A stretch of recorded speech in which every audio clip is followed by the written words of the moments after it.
မျက်နှာကိုဖတ်တိုက်ရင်အနာဂတ်ကိုကျူမြင်နိုင်တယ်ဆိုတာမျိုးမဟုတ်ပါဘူးဒါပေမဲ့ကိုယ့်ပတ်ဝန်းကျင်ကလူတွေကိုပုံနာလဲဖို့ဒါမှမဟုတ်ဒီခကြီးထဲမှာဘလူနီးပညာတွေကတက်ရောက်မှုရှိနေတယ်ဆိုတာကိုစိတ်ဝင်စားစရာ theory တွေနဲ့ပေါင်းစပ်ရှင်းပြသွားမှာပါမင်္ဂလာပါကျွန်တော်နာမည်ကတော့အောင်မြတ်ပါဒီအလင်းရောင် channel မှာကျွန်တော်တို့အဓိကအားဖြင့်အပိုင်း၃ပိုင်းကိုအာရုံစိုက်သွားမှာပါပထမအချက်ကမျက်နှာသိပ္ပံနဲ့ theory face science and theory ပါ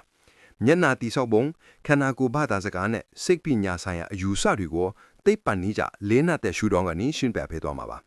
ဒုတိယအချက်ကတော့နီးပညာနဲ့ခေတ်ရည်စည်းကြောင်းပါကဘာမှာဘလို့နီးပညာအသစ်တွေပေါ်နေလဲမြန်မာနိုင်ငံအထွတ်ဘလို့အသုံးဝင်မလဲဆိုတာကိုဗမာလိုရှင်းပြပေးသွားမှာပါ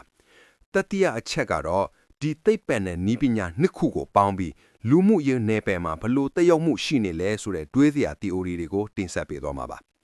ကျွန်တော်ရဲ့ကိုယ်ရဲ့အချက်လက်အနေနဲ့ပြောရရင်တော့ကျွန်တော်ဟာမြန်မာပြည်ဗမာပြည်မှာမွေးဖွားခဲ့တာဖြစ်ပြီးလက်ရှိမှာတော့ထိုင်းနိုင်ငံမှာနေထိုင်ပါတယ်ကိုယ်ကိုယ်ရဲ့ဘာသာကတော့ဗုဒ္ဓဘာသာ Buddhist ဖြစ်ပါတယ်ဒါပေမဲ့ကျွန်တော်တင်ဆက်တဲ့အကြောင်းအရာတွေအားလုံးဟာဘာသာရေးနိုင်ငံရေးနဲ့မသက်ဆိုင်ပဲပညာရေးနဲ့ဘဝတုတရှုထောင့်ကနေပဲရှင်းပြသွားမှာဖြစ်ပါတယ်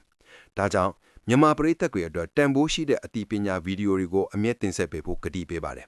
ဒီလိုဘဝတုတရစရာအကြောင်းအရာတွေကိုစိတ်ဝင်စားတဲ့ဆိုရင် channel ကို subscribe လုပ်ပြီး notification bell လေးကိုလည်းနှိပ်ထားပေးပါနောက်ဗီဒီယိုမှာပြန်ဆုံကြမယ်နော်